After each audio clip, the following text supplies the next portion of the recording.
नहीं करते हो तो घर तो घेरेंगे ही घेरेंगे, संसद भी घेर लेंगे, और जिस दिन इस देश का करोड़ों बहुजन संसद घेर लेगा तो जो अंदर है अंदर रह जाएंगे, और जो बाहर है तो भारत बंद करेंगे, और तब भी नहीं मानोगे तो अंदर बाहर आना जाना बंद कर देंगे। आंदोलन रोकना होता है तो अंग्रेजों का कानून लाकर सामने कर दिया जाता है। देश के पास कोई मुद्दा नहीं है सत्ता में जाने का, उनको पता है कि जब भागवत उनके साथ है, मोदी के साथ है।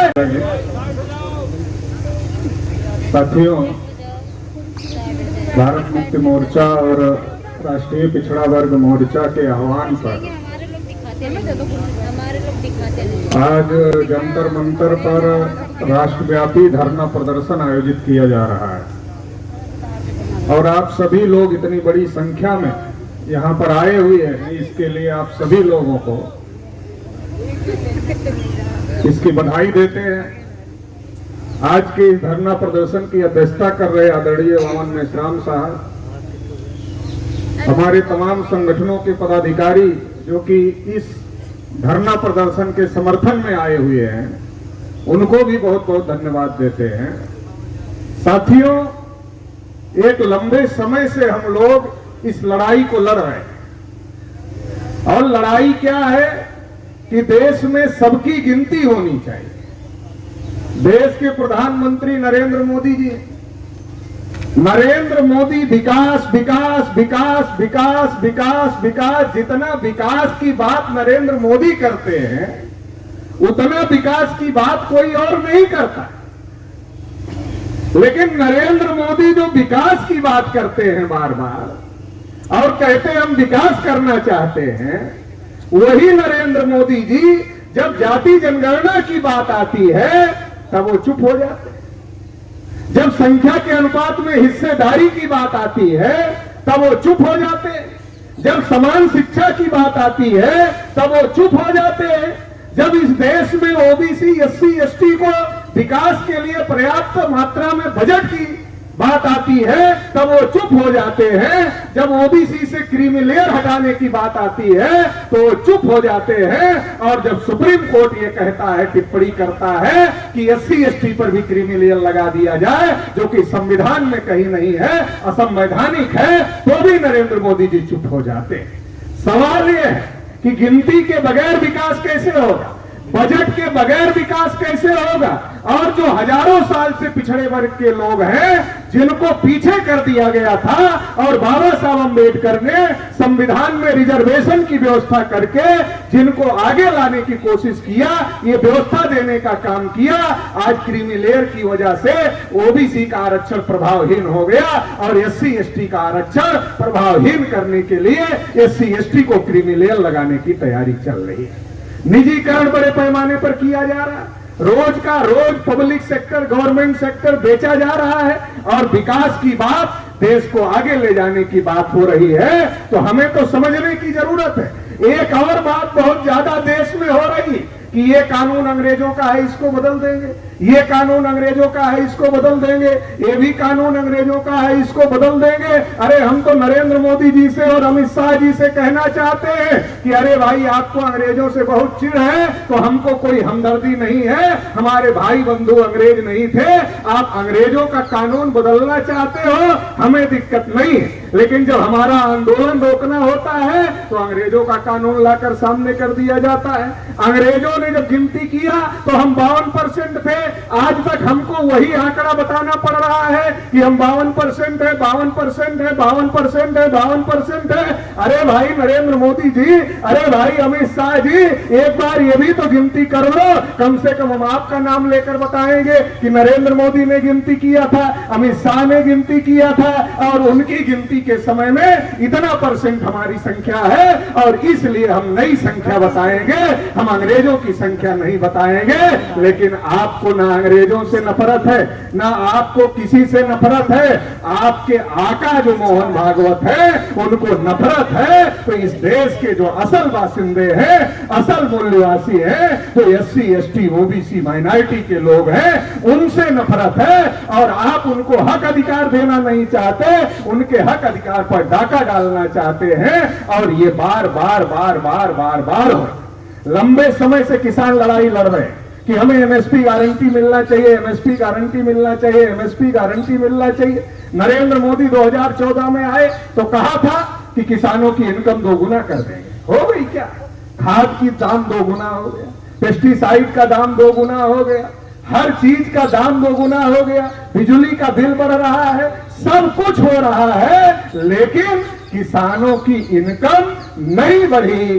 और जो एमएसपी गारंटी के लिए किसान लड़ाई लड़ रहे थे, उन पर लाठी गोली चलाने का काम इस सरकार ने किया। और हरियाणा चुनाव जीत कर मोहर लगाना चाहते हैं कि अरे हमने तो किसान आंदोलन में जो किया वो सही किया, लेकिन मेश्राम साहब लंबे समय से ईवीएम का मुद्दा उठा रहे हैं। ये कांग्रेस बीजेपी मिले हुए हैं, आधा आधा बांटने का काम कर रहे हैं। थोड़ा तुम ले लो, थोड़ा हम ले लें, और हम दोनों मिलकर राज करते हैं। ये काम चल रहा है। अभी हमारे कुछ साथी बोल रहे थे कि राहुल गांधी भी बोल रहे हैं जाति जनगणना होनी चाहिए। अरे नरेंद्र मोदी ने भी तो बोला था किसानों की इनकम 2 गुना करेंगे, काला धन वापस लाएंगे, हर आदमी के खाते में 15-15 लाख डाले थे। जैसे आज राहुल गांधी के बोलने से खुश हो रहे हैं, वैसे 14 के पहले नरेंद्र मोदी के बोलने से यही लोग खुश हो रहे थे और कह रहे थे मोदी तो ऐसा बोल रहा है, ऐसा करने वाला है।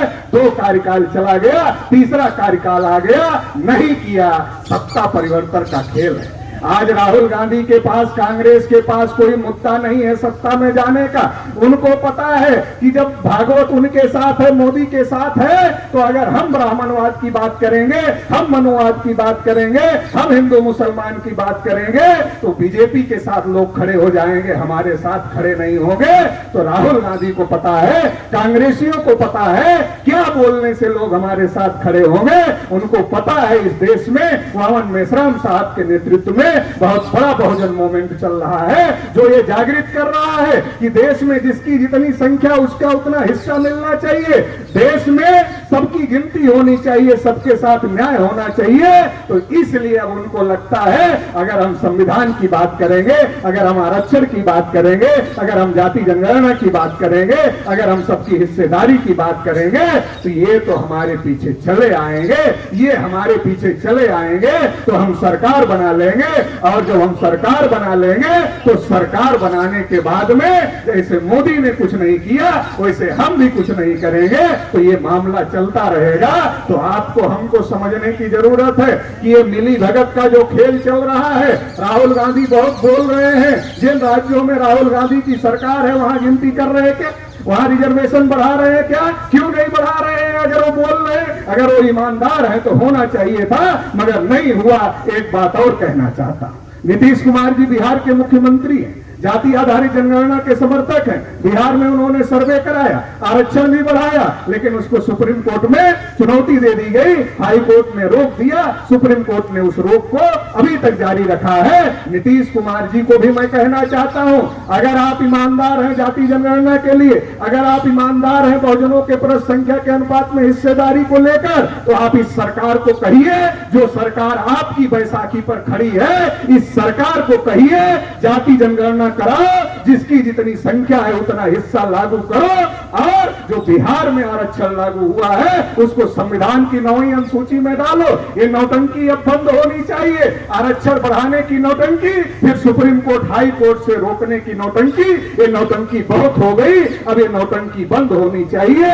जिसकी जितनी संख्या उसको उतना हिस्सा, ये कानून बना करके संविधान की 9वीं अनुसूची में डाला जाना चाहिए और न्यायिक हस्तक्षेप से मुक्त करवा जाना चाहिए। तो इसलिए मैं उनसे भी कहना चाहता हूं कि ये होना चाहिए। जो वो है चंद्रबाबू नायडू जी, वो भी जाति जनगणना का समर्थक अपने को कहते हैं, उनको भी मैं कहना चाहता हूं कि ये करवाओ, नहीं तो छोड़ो। और जितने भी बैकवर्डों के दल लगे हुए हैं, जो लटके हुए हैं नीचे, ठीक है, आप अपने फायदे के लिए लटके होंगे, लेकिन जब समाज आपका साथ छोड़ देगा तो ये आपको लटकाने वाले नहीं है, ये भी लात मारकर आपको खदेड़ देंगे। ये समाज का मुद्दा है, इसलिए जग जाओ, या तो इनसे करवा लो और या तो इनका साथ छोड़ दो, सरकार गिरा दो और अपनी सरकार बनाकर जाति जनगणना संख्या के अनुपात में हिस्सेदारी कर दो। और अगर ऐसा नहीं करते हो, ऐसा नहीं करते हो, तो घर तो घेरेंगे ही घेरेंगे, संसद भी घेर लेंगे। और जिस दिन इस देश का करोड़ों बहुजन संसद घेर लेगा तो जो अंदर है अंदर रह जाएंगे और जो बाहर है बाहर रह जाएंगे। ये भी कर लेंगे तो संख्या जिसकी ज्यादा है वो कुछ भी कर सकता है। तो अभी लोग जाग रहे हैं और हम लोग जगा रहे हैं, तो ये जागृति बढ़ रही है। तो घर से निकलना भी मुश्किल होगा और संसद में आना जाना भी मुश्किल कर देंगे। ये आने वाले समय में होने वाला है, इसके लिए हम लोग तैयारी कर रहे हैं। अभी जंतर मंतर पर भीड़ नहीं बुलाया, प्रतिनिधियों को बुलाया है। ये अलग अलग राज्यों से इतने प्रतिनिधि आए हैं, अल्टीमेटम देने के लिए आए हैं। मान रहे हो तो मान लो, नहीं तो 30 तारीख को भारत बंद करें।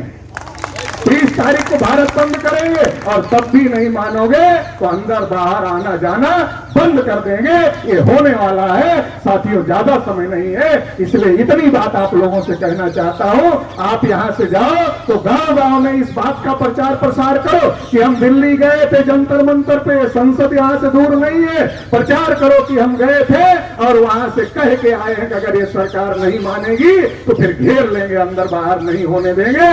गांव गांव में संगठन बनाने का काम करो, आंदोलन निर्माण कमेटियां बनाने का काम करो। इतना इस मौके पर कहते हुए आप सभी लोगों ने मुझे सुना, इसके लिए आभार, धन्यवाद। जय ओबीसी, जय मूल्यवासी, जय भारत।